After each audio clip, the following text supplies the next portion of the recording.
proces wat ik gedaan heb in de tussentijd dat hij aan het opstarten is. Ja. Ik heb CBS geraadpleegd. Ja. Het Bureau Statistieken. Ja. Of course. Ja.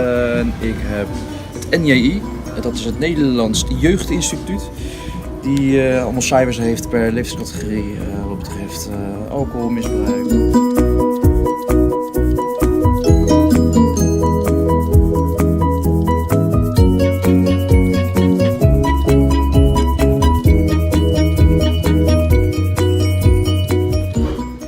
Hallo allemaal. Jeroen en ik zijn inmiddels begonnen met ons nieuwe project voor jongeren. Daar wil ik hier zo meteen gelijk even wat delen. Eén, sowieso onze foutjes die we tussendoor maken om het zo'n video concreet te maken. Altijd leuk in het kader van doen en beginnen met beginnen. Want we willen natuurlijk in deze video's niet alleen maar laten zien wat er goed gaat, maar ook wat er bij ons wel eens misgaat. Tweede, willen we jullie graag delen hoe we zo'n project vormgeven, wat de eerste start eigenlijk is bij zo'n project. En daar gaan we 3 dingen voor uitleggen. Jeroen heeft het zo meteen hierna over de doelgroep. Ik ga daarna wat vertellen over de noodzaak. Dus de noodzaak van waarom je het dan doet voor een bepaalde doelgroep. En ik ga je iets vertellen over waarom je het doet. Er zijn eigenlijk 3 hele belangrijke onderdelen. Als je een businessplan schrijft, als je een projectplan schrijft, dat je echt na gaat denken, waarom doe ik het, voor wie doe ik het en wat is dan de noodzaak die daarachter zit. Wil je beginnen? Ja, doe een minuutje of zo. Kijk maar even een beetje. Internet, in boeken, zodat ik steeds concreter en helderder krijg wat mijn doelgroep wordt, voor wie ik het ga doen. Want als ik weet voor wie ik het ga doen, wordt het ook steeds makkelijker waarom ik dingen ga doen. Want vanuit daar lukt nu een eind uit mijn nek en dan weet ik even niet wat ik ga zeggen. Voordat ik met een project ga beginnen, bruis ik gigantisch veel van energie en ideeën. En om dat voor mij duidelijk te krijgen, schrijf ik deze ideeën op en kies ik een idee uit waarvan ik denk, hé, hier voel ik me het beste bij. Het is natuurlijk wel belangrijk bij een project om ook te gaan kijken van of het wel past in de maatschappij of dat het past bij de verschillende doelgroepen waar jij het voor ogen voor hebt. Het is dan van belang om dan te gaan kijken van joh, voor wie doe ik het precies? Wat is er eigenlijk al? Wanneer ga ik het doen? Allemaal verschillende deelvragen zodat ik steeds concreter tot een bepaalde doelgroep kom.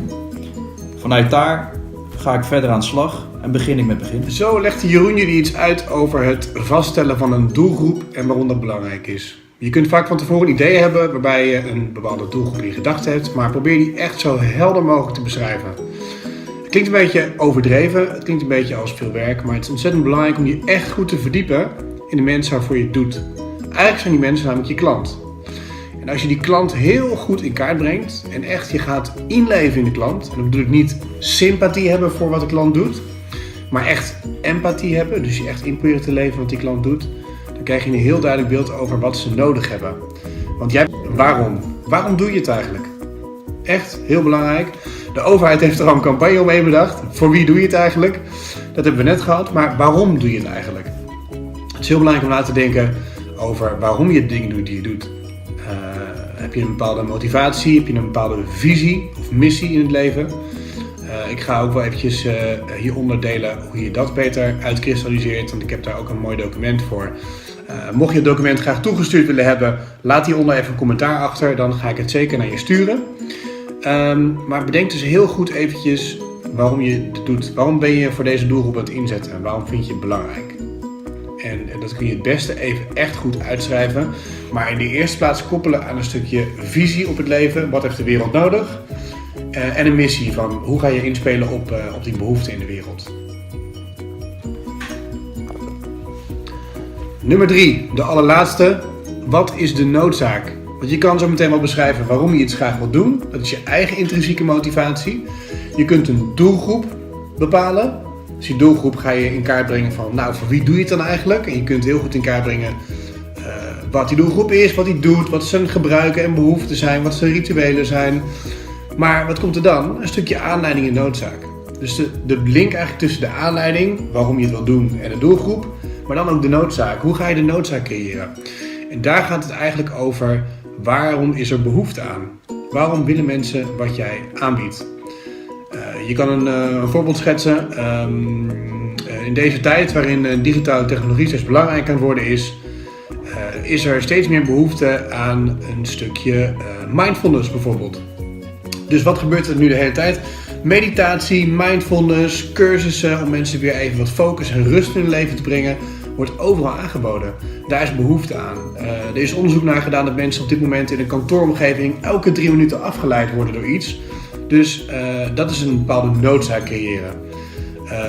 Een heel simpel voorbeeld van noodzaak kan zijn, als ik naar iemand toe ga en ik zeg tegen die persoon, hey, heb je een pen voor me? En die persoon heeft geen pen, dan heb ik een noodzaak gecreëerd om een pen nodig te hebben. Nou, simpel voorbeeld, maar denk goed na dus over wat is de noodzaak. We gaan het hieronder nog een keertje voor je beschrijven in woorden. Dat is allemaal in het Engels, sowieso om ook deze video wat meer toegankelijk te maken voor mensen die Engels sprekend zijn. We zijn ze ook op dit moment aan het vertalen, dus dan kunnen ook mensen de video's kijken. Dus eigenlijk stap 1, wat is je doelgroep? Wie wil je bereiken? Stap 2, waarom doe je het eigenlijk? Waarom vind je het belangrijk? En stap 3 uiteindelijk, ga naar de noodzaak kijken. Waarom is het nodig? En waarom heeft die doelgroep het nodig? Denk hier goed aan. Laat commentaren achter, opmerkingen of vragen als je ze hebt hieronder. En ontzettend leuk om jullie weer even te spreken. Bye bye.